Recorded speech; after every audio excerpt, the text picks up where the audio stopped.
I am Madison Timmons. I'm Chris Susie. And we're paranormal specialists who live in the most haunted city on earth, Savannah, Georgia. Every day is Halloween in our line of work, so join us as we spin true tales of haunts, murders, and disturbing Savannah history.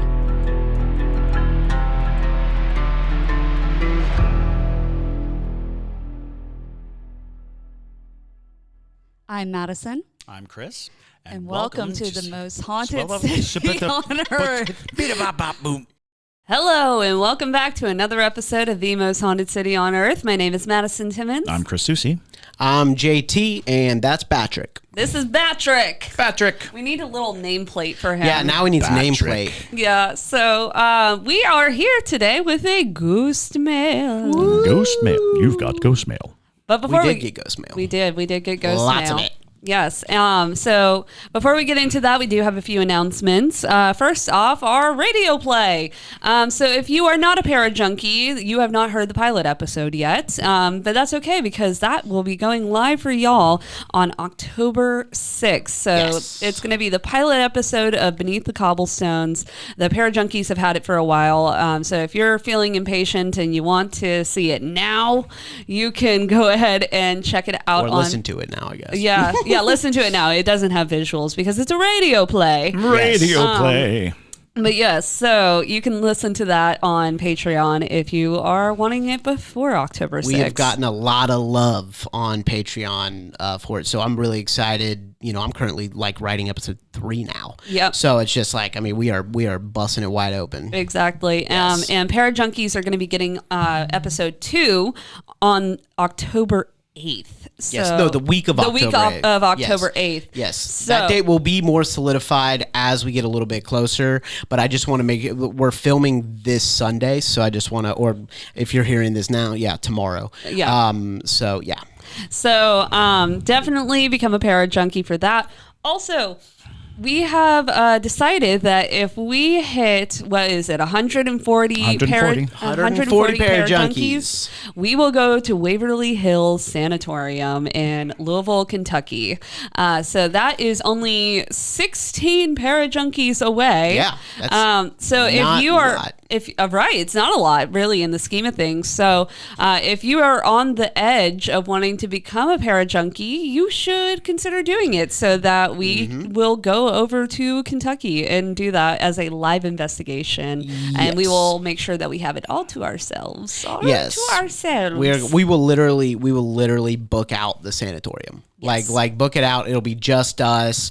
And we get 8 hours. It's from 10 p.m. to 6 a.m. That's awesome. And, that's amazing. That's awful. I cannot stay awake. I am going to have to load myself up with caffeine or something. Bring your little sleeping I am an bag. old man. We will be using JT as a ghost finding tool. Yes. If he wakes up, there's a ghost present. Exactly. Yes. Otherwise, he'll just sleep. Exactly. And we'll be like, touch JT, scratch JT. But anyways, so yeah, become a parajunkie. One, because it's really awesome, but also to get us to go to Waverly Hills. Yes.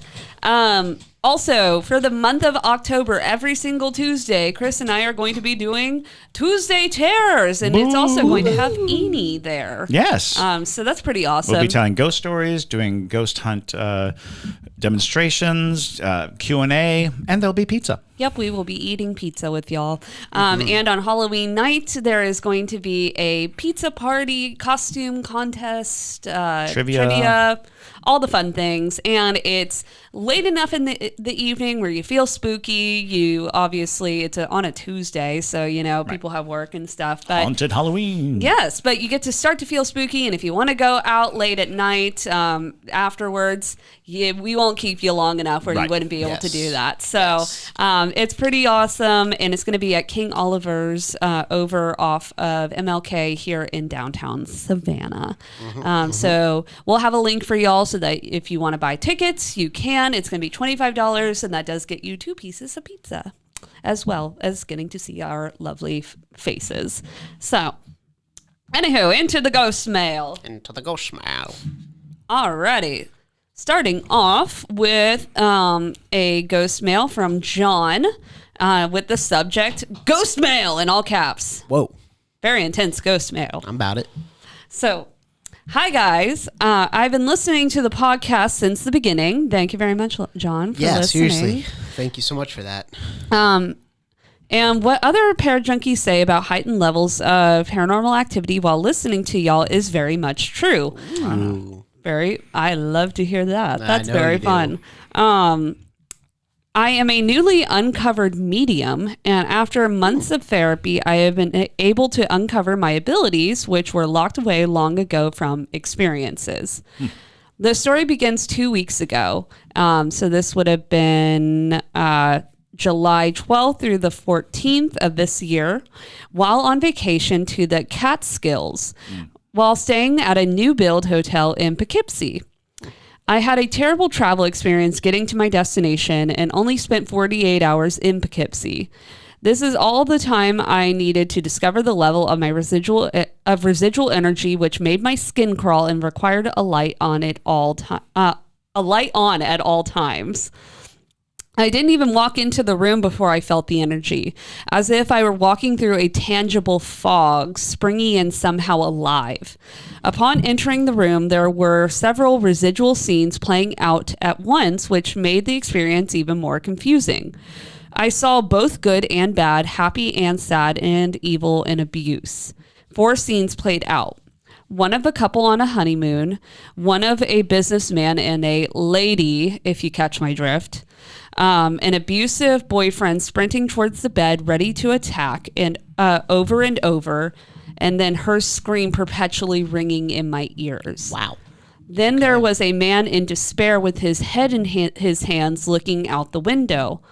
All these scenes playing at once, it made me queasy. As I was getting ready for bed, I felt another presence. This was far older than what I saw previously playing out. It was a Native American connected to the land, actively watching the tableau unfold. His arms were crossed with his chin in his hands and his vibrant war paint, a stark contrast to the gray walls, red, yellow, and blue in the manner of a wartime shaman, complete with the feathers. He paced the hallway repeatedly until he turned to look at me.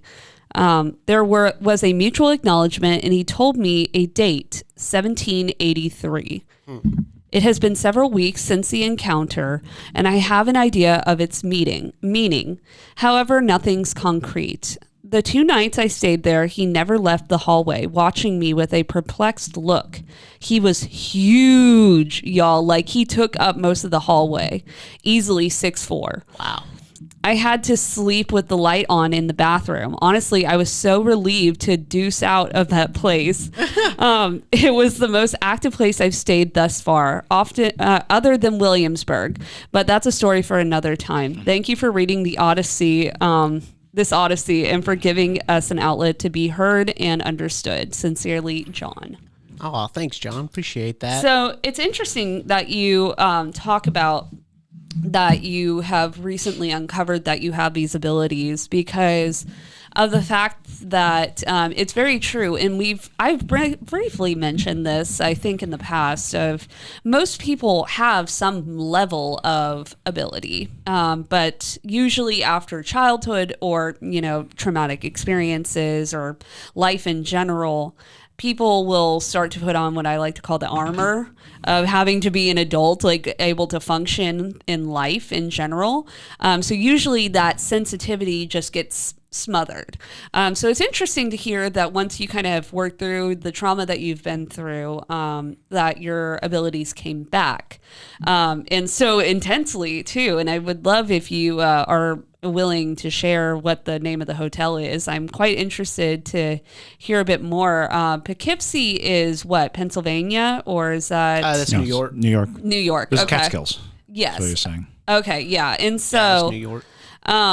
And so that's actually quite compelling as well, because New York in general, I mean, obviously once you get closer to Canada and all of those regions, you get a lot of Native American stories and things like that come about. So it's compelling that you bring up that you had that experience, but also that it seemed like he almost was witnessing everything you were witnessing, which is quite interesting. Yeah.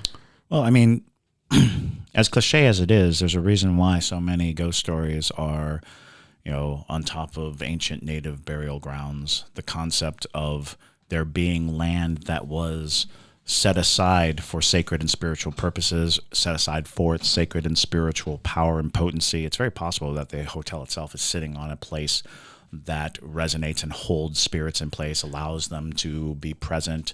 The idea of choosing by energy where to place your dead so that they can communicate back with us, so that they can have the reverence and connectivity to the nature and us.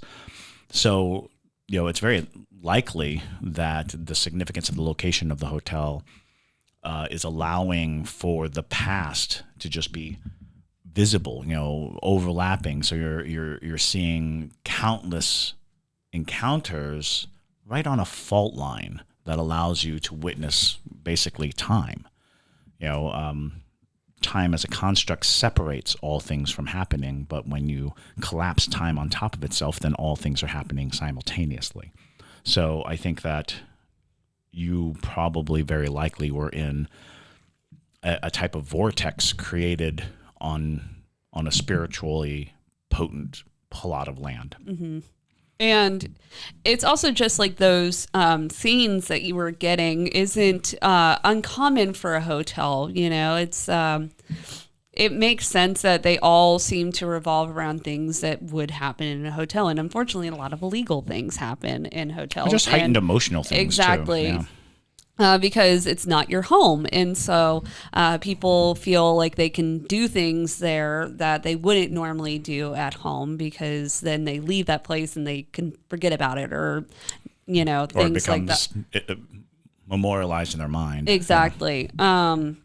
So just an interesting overall experience that you had. And all hotels probably have a degree of this. Right. All hotels contain that energy, that specific, strange, transient energy, these little pockets of a person's life that,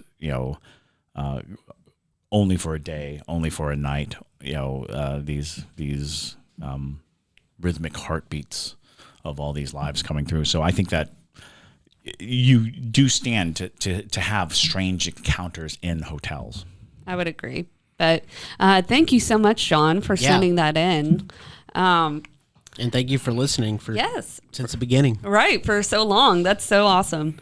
So this next one comes from, let me just make sure that they included their name. Okay, they did not. So we'll just say this listener sent in a story with the subject, "My story with receipts, lest you think me insane." So, good evening. I've been wanting to write to you for so long about so many things, but I figured I'd give you this one that has left me scratching my head and also questioning my mental health, in hopes of you being able to give me some feedback to help me work through it. Before I do that, I want to sum up who I am. Hi, I am anxiety personified. I believe it has a lot to do with all the things I've experienced in my life that I believe to be paranormal. I grew up in the suburbs of New Orleans. That makes sense that you'd have a lot of experiences. In a home that was always a little off. To this day, I cannot sleep with any open doors in my bedroom, and my TV must be on throughout the night.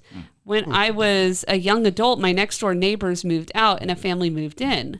I ended up working at a nursing home with the woman of the house, and we became friendly acquaintances. One day, I got up the nerve to ask her why she had little mirrors all over her outside doors and windows, and she hesitantly told me that she was instructed to do so in order to keep the negative energy away from her house. I laughed and asked where negative energy was coming from, and she said, "Your house." It went from funny to horrifying in a matter of moments. it's worth mentioning that I think myself, my mother, and my grandmother are maybe a little intuitive, for lack of a better word.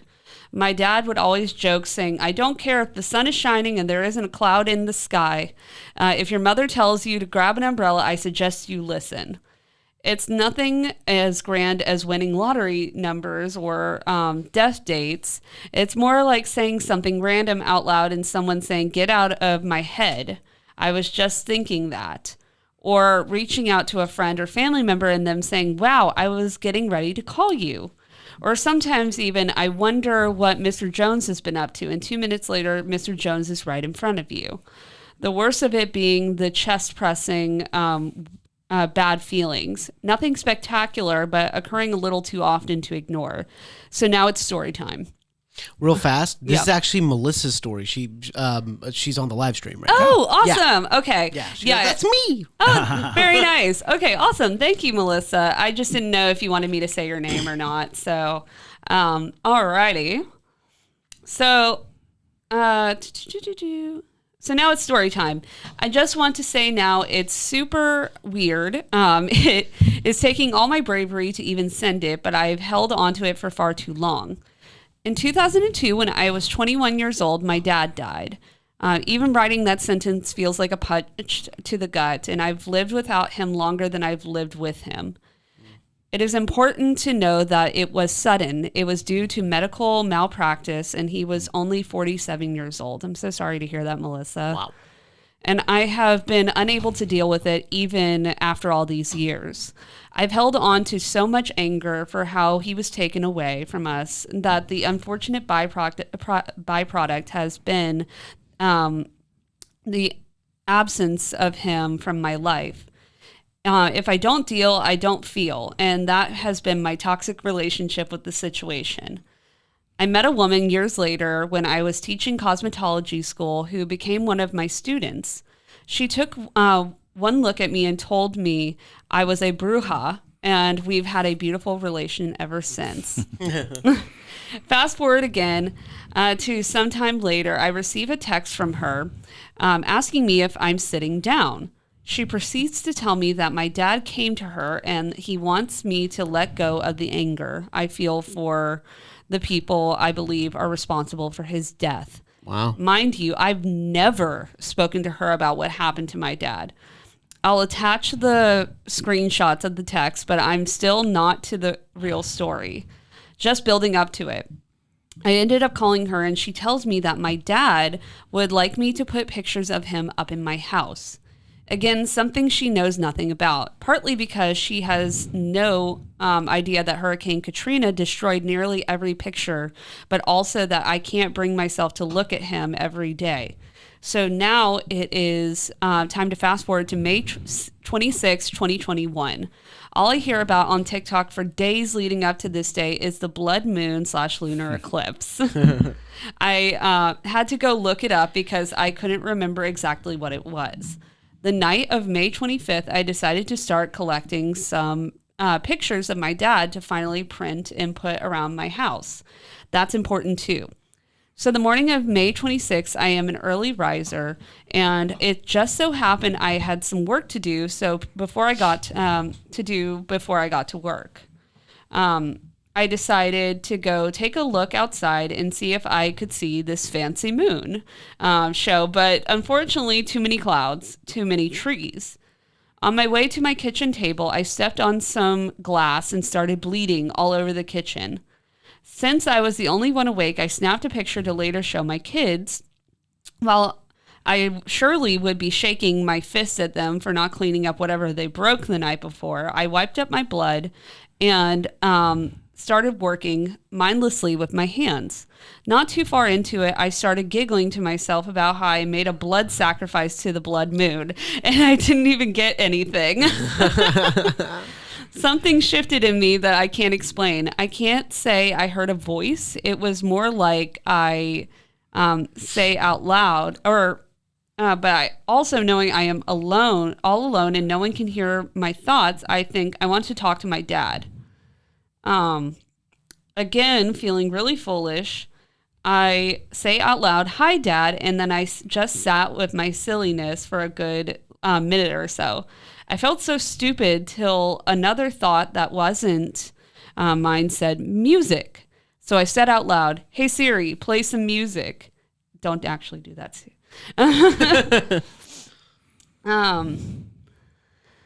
And she did. The first song that played was a song I've never heard, and honestly, will probably never seek out again. But the song name and the album name shook me to my core. I'll attach screenshots. The name of the song is "Don't Be So Hard on Yourself." And the name of the album is "It's Good to Hear Your Voice." Oof. Wow. As if that weren't wild enough, the next song was one I've heard before. One of the hardest songs for me to listen to. David Bowie's "Lazarus." The first line of the song is, "Look up here, I'm in heaven. I am not a religious person, but I am a spiritual one, I suppose. So I guess do with that what you will."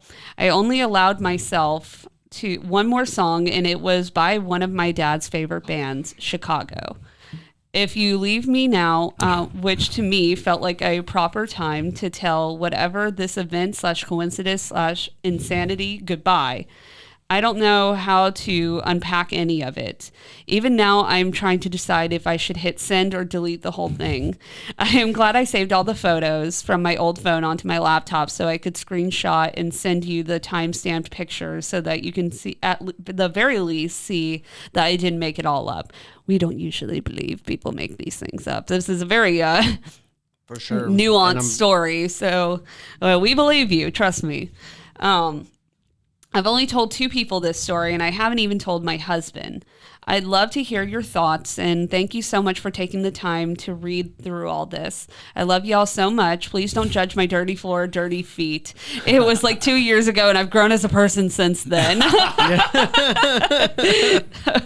So we will go ahead and look through all of the screenshots. Yep. I'm showing everybody the screenshots right now. Oh, actually, if you could pull those up for us, Jade, that would make it a lot easier. Sure. So real fast. So these are the text messages right here. Mm-hmm. Yep. And we have more right there. I figure viewers can pause it and take a look on YouTube. So all the photos. And yep. And then we have there's the bloody floor, and the dad. Yep. And there it is. That's so crazy. Yep. And it's time stamped. Wow. Yep. So honestly, that's crazy, Melissa, that your first thought was to take screenshots, because I would be so like lost in emotion. Exactly. Yeah, but thank you for doing that, because that's even cooler. Obviously we'd still believe your story even if you didn't have the screenshots, but yeah, I can understand why that's a lot for you to unpack, because I mean, everybody grieves in their own way, and it can be very tricky for people to have to go through grieving. But it sounded like your dad was picking up on that, and he was almost like, you need to not, harbor that emotion, to let yourself or allow yourself to move on. Because you hear that sometimes when people have a really tough time with their grieving process, that loved ones will come through to say it's okay to move on, because especially when it's a parent or somebody you're very close with, you can go through life being like, I am not allowed to stop grieving. Yeah. Because you feel like almost if you stop, then it wasn't like they were important to you, but that's not the case. She said, I had to hit pause with the music. I was shook. Then the thought for screenshots came second. Okay. Yeah. I mean, that's crazy still, that that he communicated through music, which since Melissa's here, we can ask questions. Yeah, right? Yeah. Was your dad a big music lover, and that's kind of just the way that he showed his his love, or is that, is music like a big deal in your life perhaps? Because I think that's like the first time I've heard somebody say that they had song lyrics convey the message, which is really I've heard that before.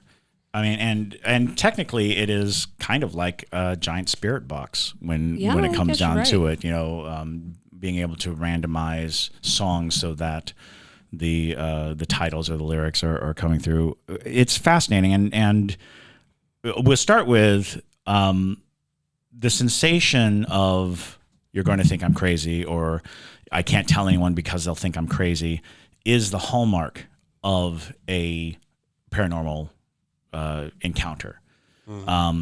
Most people, I know, I spent most of my life trying to make sure the people that I share with are people who can accept it, because some stories are just utterly unbelievable, and some stories are just so over the top, and so we try our best to be this safe place where people can express these stories and not be faced with that kind of judgment. But one of the things that I think is so significant, and for anybody who's listening, grief is everyone's personal journey. But when somebody we really, truly love is taken from us, the anger is very immediate and very easy to hold on to, and it is probably what seems like the paramount thing. But the problem is the memory of the person is now linked to anger, and missing the person is now linked with anger. And that's a burden to both you and the memory of the person you love. Trying to understand that there's a separation between the sensations of anger, because a lot of people, they use the term "I am angry." They'll say, "I am angry. I am angry." But the truth of it is, you feel angry. It's not what you are. And you have to come to a place where the realization is, I feel angry, which means you're reacting to something. And the thing you're reacting to is actually at the source of a lot of the emotion. The anger you feel is oftentimes, or the sadness or anything, is the reflection of the love you feel. So while you can feel angry, you should also say, I am love, rather than saying, I am angry, I am love, and I'm angry about losing it. Because you put the best parts of experience into the box of the emotion. You put it into that box, and it's like, wouldn't you rather have it in a box of love than a box of anger? Yeah. Because the anger is justified, and because the anger deserves to be felt, but it doesn't deserve to be the anchor for a life that you want to celebrate. Celebrate the people you love. Celebrate them while they're alive, and certainly when they're gone. Celebrate them, and try to keep those sensations. Know that grief is a response, and nobody can tell you to stop grieving. Nobody can tell you when it's appropriate or when it's anything like that. Because I think even the message of your Father from beyond isn't stop feeling angry, or stop grieving. It's celebrate. Celebrate the things that you love, because those are the things that keep us connected. Yep. Yeah, and also there are ways that you can feel connected to your past loved ones even after they're gone. Like even yesterday when we're filming this, not yesterday when you're listening to this, was the autumn equinox. And so I decided yesterday to do a tarot reading with my ancestors. And so some ways that I like to feel connected is that I had my coffee and then I poured coffee for them as well. So it feels like we're having coffee together and we're discussing. So it's things like that you can do that make you feel connected to the people that matter to you in life after they're gone. You can invoke them, you can leave out, you see it a lot, with with Samhain, Halloween and things like that, people leave out a plate for their loved ones, their ancestors, whoever it is. They'll leave a plate for them so that they're joining them in the festivities, or you'll see it on Christmas, Thanksgiving, whatever holiday that you want. But it doesn't have to be on a holiday either. You can simply do like what I just said, which is you can pour coffee into a bowl or a cup and place it on a special place for them next to their photo and say like, hey, just want to sit down with you. Maybe we can listen to this song that reminds me of you. Nice. Yeah. It's things like that you can do to kind of soften the blow, because it'll never fully go away, but if anything, it shows that he's clearly still with you and he's still wanting to connect with you, as I'm sure you know already. So yeah. But a really beautiful experience. She answered your question. So she actually said both to your music question. I still can't listen to certain songs because of him. The wildest part was that thoughts that weren't my thoughts were prompting me to do those things. Mm-hmm. And she said, I also had to stay at the hospital he died in because I punched a wall and broke my hand. The doctor who treated me, same doctor responsible, I had no idea till after. Mm-hmm. And then to you, Chris, she said, I'd much rather have a box of love. Yeah. And it's such there's no prescription for it except to say that a lot of people will do this. A lot of people, and they'll do it to people who are alive. They'll do it they will cut things out of their life because of the pain. And somewhere along the way, the pain of not having them in your life is greater than the pain of facing the loss. And it may be that you hit that point where the measurement was so out of whack that the avoidance of all the celebratory sensations was actually a deficit for the amount of pain you've embraced. And again, this is not like a prescription or anything. It's just a suggestion that that honoring and remembering and being involved with the best parts of your memory are not exclusive. It's not either or.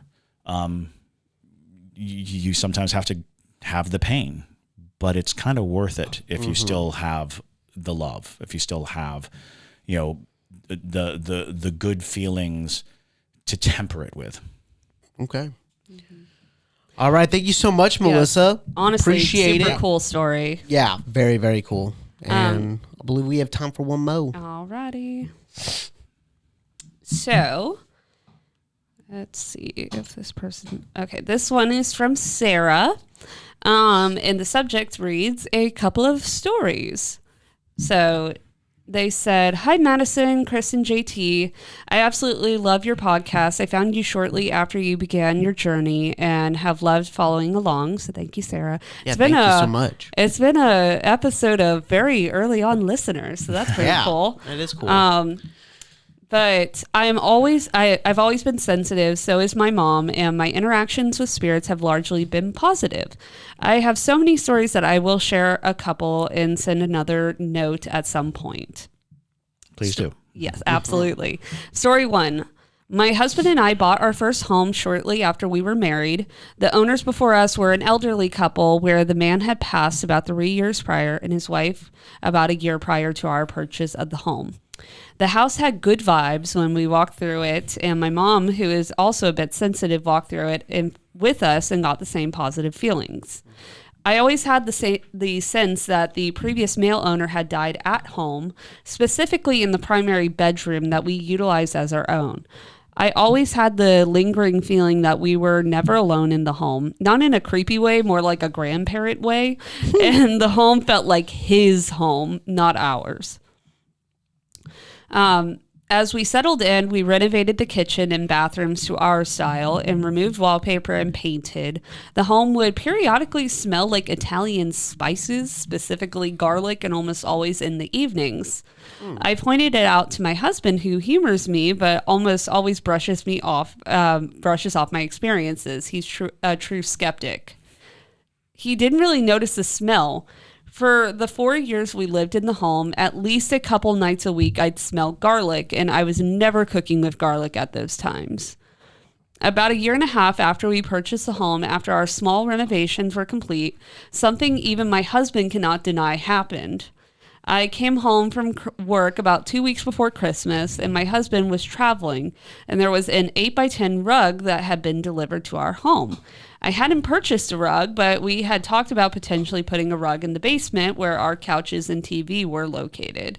When I saw the rug, I thought, that's strange, but I assumed it had simply been delivered to the wrong house and that one of our neighbors would surely ring the doorbell and inquire about the rug that had been on the porch. Mm-hmm. It had been a few days that I'd left it there since I couldn't lift it in myself.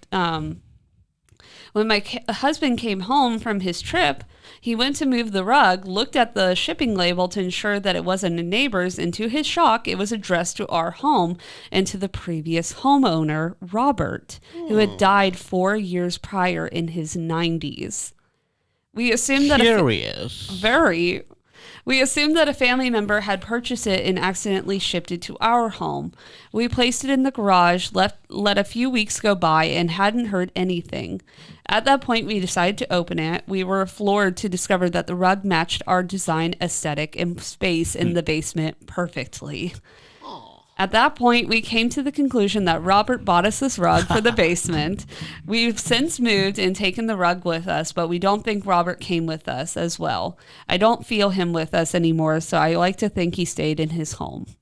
So that's story number 1. Nice. Which, honestly, I wish my ghost would buy me a rug. That'd be nice, right? But seriously.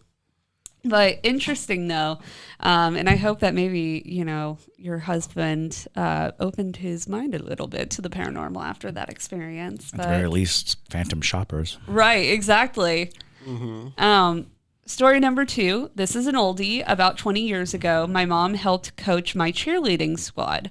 One night, she was driving me and 2 friends home from practice because we all lived in the same neighborhood.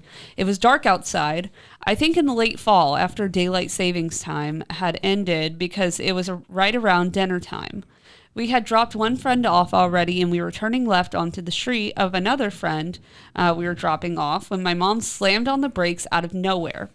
Right in front of us, there was a man dressed in running clothes who slammed his fists onto the hood of our car. Whoa. It looked as though we had narrowly avoided hitting him. My mom gasped and said, "I never saw him. He wasn't there."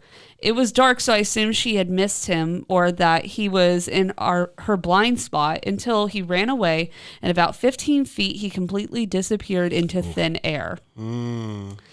I'm still friends with the girl we were dropping off, and we all saw the same thing, and to this day, we can all recount the same exact story. We looked up if someone was hit at that intersection, and we couldn't find anything. But the location is at the corner of a church and a few blocks away from 3 different cemeteries. We assumed he was a victim of an accident that happened while he was running, and my mom has always said that it was a message to her to slow down. I haven't seen him running again until maybe a few months ago. Oh, what? Oh, this is a turn of Twist. We live in the same neighborhood that I grew up in, and my mom and I walk early in the mornings. A few months ago, I saw a shadow running down our street as we walked down it at the end of our walk. As it passed, I turned around and looked for it, and it was gone. I had this feeling that it was the same man, perhaps further in his spirit journey, as he was not as formed as he once was 20 years ago. Would love to hear your thoughts on this one. Thanks for reading, Sarah. Wow. That's crazy. That was wild. Super crazy. And yeah, I think you're absolutely right. I think that this was a spirit that was probably relatively new when you first encountered it, and now over time, especially since there doesn't seem to be anything marking his existence, that he died in a car wreck or that he had these things, so there's no one to recognize him or enforce his story so that he can maintain his appearance. No, that's pretty impressive, and so somewhere between a ghost who buys you rugs and the ghost that reminds you to drive safely, you're batting 100 for Yeah, for being sensitive. And it sounds like your mom probably is right. You know, I'm sure if you die by getting hit by a car and you see a car speeding, you would be, the enforcer of that policy if it's on your corner, absolutely. And I wouldn't be surprised other people might have not had that same experience if that's the case. And it's interesting because it does kind of fall into hitchhiker ghost kind of stories. Those encounters where you have it right on the road and, you see it and then when you turn to look, it's gone. So roadside ghosts are very common all around the world, really. People oftentimes, driving over bridges, they'll see someone standing on the, guardrails as if they're going to jump. Sometimes they'll just see someone like on the side of the road as they pass by and out of concern, they turn around to go pick them up and they're gone. So it's not abnormal for spirits to haunt roads and roadways. Yeah, but still interesting, and especially the 20-year right. The twist there. And I think you're right too about it being a fresher spirit because it was able to have such a tangible dump on the hood, right. That you were all able to see and hear it, is from what I gathered. That's pretty... It's possible seeing it again was because of your very familiar energy to it. Right. If it showed itself to you once, then maybe it feels comfortable showing itself to you again, and probably in hopes of being identified. Right. Yeah, try to get a little bit more of that energy to maybe boost it, keep it around. Right. But it can feel itself fading. Exactly. But super cool stories, and thank y'all so much for sending those in. We actually have time for the comment of the week. This is a comment from on YouTube, Brandy S.827. I think she might be a para junkie.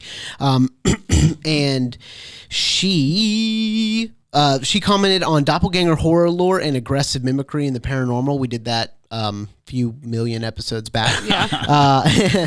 And she said, I have got to do better about getting to YouTube and watching the actual podcast. I am literally driving and listening to the podcast on Spotify, and I'm on this same episode, and I swear that Chris is reading my mind.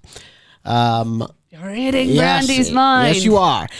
I was thinking about the man in the iron mask, and as soon as I thought it, he said it. I'm not going to lie. This book, the way he describes it, sounds like something I too have seen before, but I was very young, and I believe the book scared the crap out of me, and I did not read it. I was not in Italy as a child, so I don't know anything about that base or their library. I think it was Germany. Was it Italy or Germany? It was Italy. Okay, it was Italy. Okay.